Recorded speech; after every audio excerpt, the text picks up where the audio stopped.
Haïti, la première république noire du monde. Une nation née d'un cri de liberté, si puissant qu'il a ébranlé les empires. Mais derrière l'éclat de 1804 se cache une réalité plus sombre. Une quête du pouvoir où la couronne et le fauteuil présidentiel sont souvent devenus des cibles. Dans cette série documentaire, nous plongeons au cœur des pages les plus tourmentées de l'histoire haïtienne. Nous allons retracer les destins brisés de 5 hommes. 5 chefs d'État qui, de l'aube de l'indépendance à nos jours, ont payé de leur vie leur vision, leurs erreurs ou leur ambition. Jean-Jacques Dessalines, le père fondateur, l'empereur sacrifié par ceux-là même qui l'avaient libéré. Sylvain Salnave, le tribun populaire, dont la présidence s'est achevée devant un peloton d'exécution face aux ruines de son palais. Cincinnatus Lecomte, le réformateur, dont l'ascension a été stoppée net par une explosion mystérieuse au cœur du pouvoir. Vilbrun Guillaume Sam, l'homme dont la chute brutale a ouvert la porte à 2 décennies d'occupation étrangère. Jovenel Moïse, le dernier martyr d'un système en crise, assassiné dans l'intimité de sa demeure, laissant une nation face à ses vieux démons. Qui était-il vraiment? Quelle force était à l'œuvre dans l'ombre de leur chute? À travers ces 5 assassinats, c'est l'histoire d'une lutte acharnée pour l'âme d'Haïti que nous allons raconter. Entre trahison, complots internationaux et sacrifices, découvrez la tragédie et la résilience d'un peuple. Il y a des hommes que l'histoire ne peut contenir. Des hommes dont la colère n'est pas un cri, mais un ouragan. Jean-Jacques Dessalines est de ceux-là. Né dans les fers, marqué dans sa chair par la cruauté d'un système qui refusait de le voir comme un homme, il allait devenir le cauchemar de Napoléon et l'architecte de la première nation noire indépendante du monde. Là où d'autres cherchaient le compromis, Dessalines exigeait la rupture. Voici le récit du libérateur, l'homme qui a arraché le blanc du drapeau pour que le noir et le rouge crient au monde. Vivre libre ou mourir. L'histoire de Dessalines commence dans la douleur, ce qui explique en grande partie l'intransigeance de son caractère futur. Il naît vers 1758 sur l'habitation Cormier, à la Grande Rivière du Nord. À l'origine, il porte le nom de son premier maître, Duclos. Contrairement à Toussaint qui a connu une forme de relative bienveillance, Dessalines subit la violence crue de l'esclavage de plein fouet. Il travaille comme ouvrier agricole dans les champs de canne à sucre. Son corps est couvert de cicatrices dues aux coups de fouet.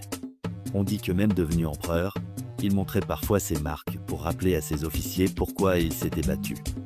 Il est racheté par un noir libre nommé Dessalines, dont il prendra le nom.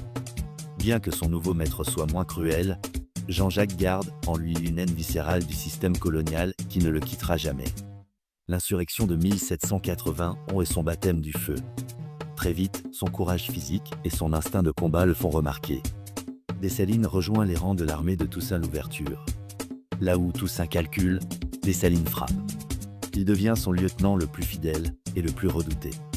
Il se distingue par une bravoure qui frise la témérité, notamment lors de la guerre contre les Anglais et durant la guerre des couteaux contre Rigaud. Quand Napoléon envoie l'expédition Leclerc pour rétablir l'esclavage, Dessalines mène une résistance féroce.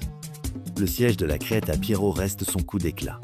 Avec une poignée d'hommes, il tient tête à des milliers de soldats français. On lui prête ces mots, que ceux qui veulent mourir en hommes libres se rangent autour de moi. Après la déportation de Toussaint, Dessalines comprend que la France ne respectera jamais la liberté des Noirs. Il unifie alors les forces noires et mulâtres lors du congrès de l'Arcahaie, création du drapeau. Le 18 novembre 1803, il écrase définitivement l'armée française. C'est l'acte de décès du colonialisme français sur l'île. Le 1er janvier 1804, au Gonaïves, il proclame l'indépendance. Il ne choisit pas le nom Saint-Domingue, mais reprend le nom originel Taïno, Haïti. En octobre 1804, il est couronné empereur sous le nom de Jacquier. Son règne est marqué par une volonté de faire pour protéger la nation. Il fait construire des forteresses, dont la citadelle, et nationalise les terres pour éviter le retour des anciens colons. Dessalines finit tragiquement, assassiné au Pont Rouge en 1806, victime de complots internes. Mais son héritage est immense.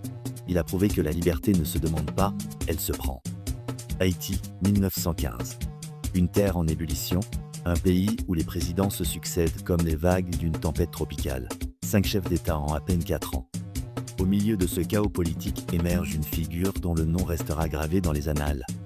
Moins pour ses réformes que pour l'indicible violence de sa chute. Jean Vilbrun Guillaume Sam. Militaire de carrière et fin stratège de l'ombre, Guillaume Sam s'empare du pouvoir en mars 1915. Pour beaucoup, il est l'espoir d'une stabilité retrouvée. Pour d'autres, il n'est qu'un despote de plus dans une nation déjà épuisée par les dettes étrangères et les révoltes internes des cacos. Mais le destin de Sam va basculer en l'espace de quelques jours. Acculé par une insurrection, il commet l'irréparable. Le massacre de 167 prisonniers politiques dans les geôles de Port-au-Prince. Cet acte de cruauté va sceller son sort et celui de la souveraineté haïtienne. Ce documentaire retrace l'ascension fulgurante et la chute brutale d'un homme traqué jusque dans l'enceinte de la légation de France. Nous allons explorer les méandres de cette journée sanglante du 28 juillet 1915, où la fureur d'un peuple a conduit au lynchage d'un président, et par un effet papillon tragique, à l'occupation de l'île par les marines américains pendant 19 ans. Voici l'histoire de Jean Villebrun Guillaume Sam, le dernier président du Haïti avant l'ombre de l'occupation. Pour comprendre l'ascension de Guillaume Sam, il faut analyser l'instabilité chronique qui frappe Haïti entre 1911 et 1915. Cette période, souvent qualifiée d'éphémérocratie, voit la chute de 7 présidents.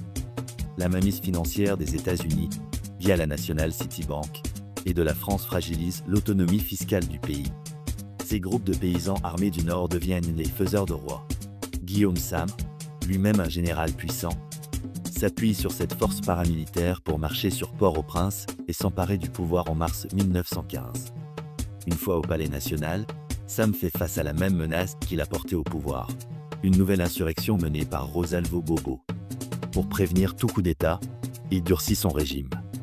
Il ordonne l'arrestation préventive des membres des grandes familles de l'élite intellectuelle et politique, les considérant comme des comploteurs potentiels. Sam tente de naviguer entre les exigences de Washington, qui souhaite un contrôle des douanes, et le nationalisme haïtien. Son incapacité à satisfaire les Américains tout en maintenant l'ordre interne l'isole totalement. Le tournant tragique survient lorsque les forces révolutionnaires de Bobo entrent dans la capitale. Pris de panique, Guillaume Sam se réfugie à la légation de France. C'est alors que son commandant d'arrondissement, le général Charles-Oscar Étienne, exécute l'ordre sinistre de massacrer les 167 prisonniers politiques détenus au pénitencier national. Parmi les victimes se trouvaient des membres de l'élite urbaine, ce qui a transformé une révolte politique classique en une explosion de rage populaire sans précédent. Le 28 juillet 1915, la foule, ayant découvert le charnier de la prison, brise l'immunité diplomatique de la légation de France. Guillaume Sam est extirpé de sa cachette. Il est abattu, et son corps est démembré puis traîné dans les rues de Port-au-Prince. Ce n'est pas seulement un assassinat politique, c'est l'expression d'une rupture totale du contrat social. Le corps du président devient le réceptacle de toutes les frustrations d'une nation humiliée et affamée. L'aspect le plus crucial de ce passage historique est son instrumentalisation par les États-Unis. Le jour même du lynchage, l'amiral William Caperton débarque ses marines à Bizoton. L'argument officiel est la protection des vies étrangères et le rétablissement de l'ordre. En réalité, la mort de Guillaume Sam offre le prétexte parfait pour une occupation qui durera jusqu'en 1934, modifiant radicalement la structure administrative, militaire et sociale d'Haïti. Comment l'armée est-elle devenue l'unique arbitre de la vie politique ? Dans quelle mesure les puissances impérialistes ont-elles encouragé l'instabilité pour justifier une intervention ? Pourquoi la figure de Guillaume Sam est-elle si souvent occultée par rapport à celle de l'occupation qui a suivi ? Le 8 août 1912, à l'aube, une explosion titanesque déchire le silence de Port-au-Prince. Le Palais national, symbole de la souveraineté haïtienne, n'est plus qu'un amas de décombres fumants. Sous les pierres, gît le corps du président Michel Cincinnatus Lecomte. Ce n'était pas seulement la fin d'un homme, c'était le naufrage d'une promesse. Arrière-petit-fils du père de la patrie, Jean-Jacques Dessalines, Cincinnatus Lecomte n'est pas un inconnu lorsqu'il accède au pouvoir en août 1911. Militaire de carrière et homme d'État chevronné, il arrive à la tête d'un pays épuisé par les guerres civiles et les dettes étouffantes. Pourtant, contrairement à beaucoup de ses prédécesseurs, Lecomte apporte avec lui un vent de réforme. En seulement un an, il s'attaque à la corruption, modernise l'armée et entreprend la reconstruction des infrastructures. Pour beaucoup, il est l'homme de la situation, celui qui pourrait enfin stabiliser la perle des Antilles. Mais derrière cette façade de progrès, les ombres du passé et les tensions géopolitiques rôdent. Comment un leader si prometteur a-t-il pu connaître une fin aussi foudroyante ? Était-ce un accident tragique dû à une réserve de poudre instable, ou un attentat orchestré par ses rivaux politiques, voire des puissances étrangères? Haïti, 1867. Une nation en quête d'elle-même, déchirée par des décennies de lutte intestine. Au milieu du chaos émerge un homme dont le nom seul suffit à enflammer les passions, Sylvain Salnave.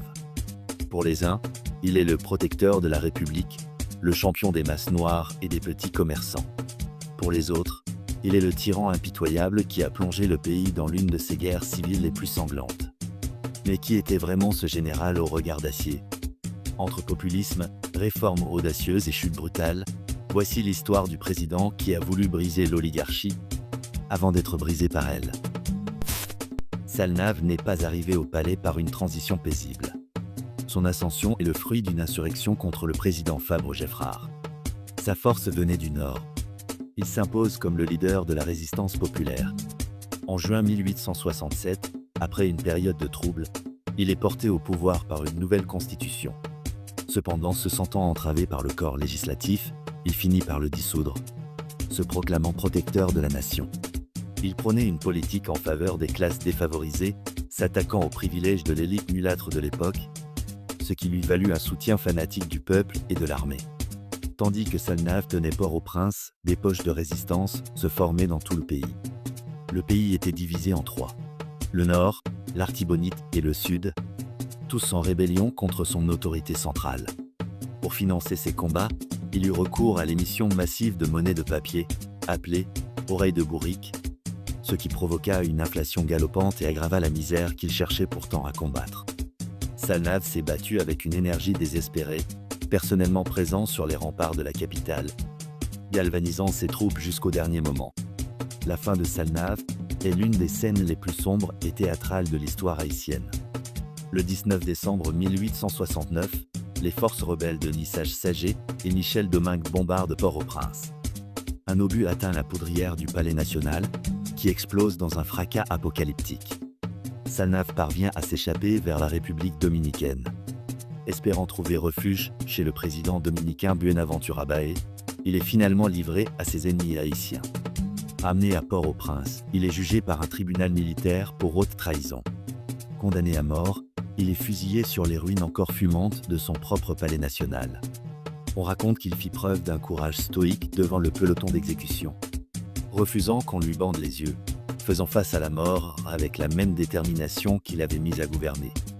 Haïti, la première république noire au monde, est une terre de résilience, mais aussi de tourmentes politiques incessantes. Le 7 juillet 2021, le temps s'est brusquement arrêté.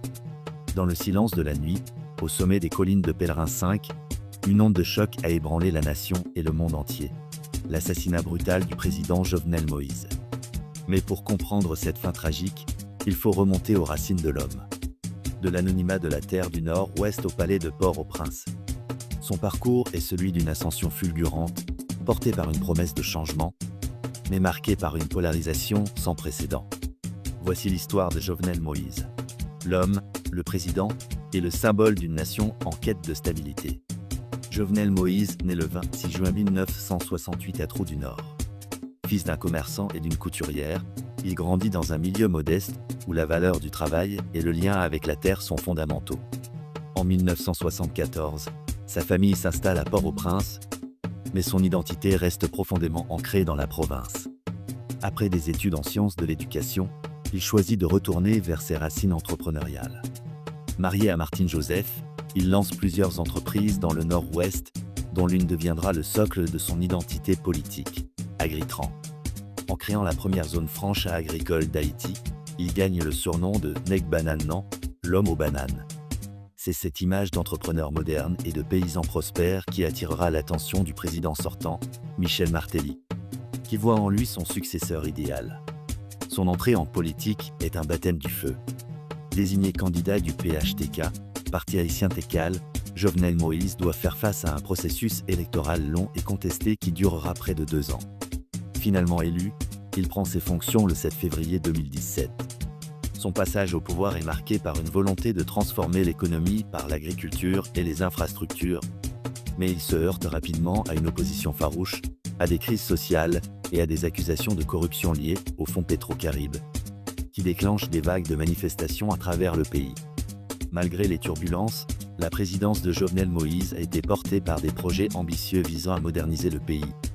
Son projet phare visait à mobiliser les ressources de l'État pour construire des routes, des ponts et des systèmes d'irrigation, en particulier dans les zones rurales longtemps négligées. Il a fait de l'accès à l'électricité 24h/24 une priorité nationale, en investissant dans la réhabilitation de centrales électriques et en luttant contre ce qu'il appelait les « contrats léonins » dans le secteur de l'énergie. Durant son mandat, plusieurs tronçons de routes stratégiques ont été asphaltés en province, désenclavant des régions entières.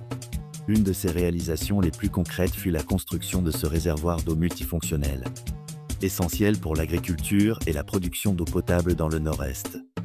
Le mandat de Jovenel Moïse s'achève dans le sang. Le 7 juillet 2021, vers 1h du matin, un commando armé composé de mercenaires étrangers pénètre dans sa résidence privée. Le président est criblé de balles. Son épouse, Martine Moïse, est grièvement blessée mais survit miraculeusement.